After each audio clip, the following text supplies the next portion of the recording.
I remember a number of years ago now, my friend Roger Kunkel talking about Monday Night Football. Apparently, many years ago now, the sportscasters were discussing the greatest running backs of professional football history. When they came to the late Walter Payton of the Chicago Bears, they pointed out that at that point in time, he was the all-time leading ground gainer in the NFL.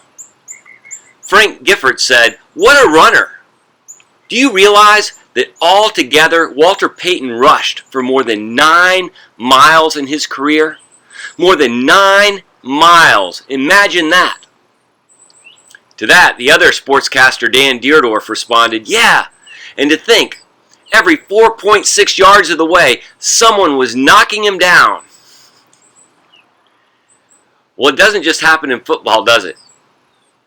It also happens in life. We get knocked down a lot. And the question really is, how will we respond? In the Bible, we see that the community of faith indeed gets knocked down a lot. They face tremendous suffering, and they tend to respond in 2 ways. First of all, they voice their complaint to God. They don't make nice. They don't pretend like everything's okay. They cry out to God. They question God. They beg God.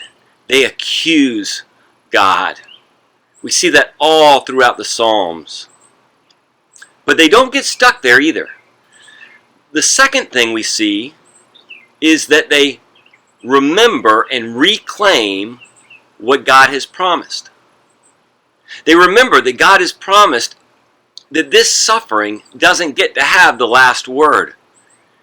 That this confusing time or situation, this illness, this loss, it doesn't get to have the last word.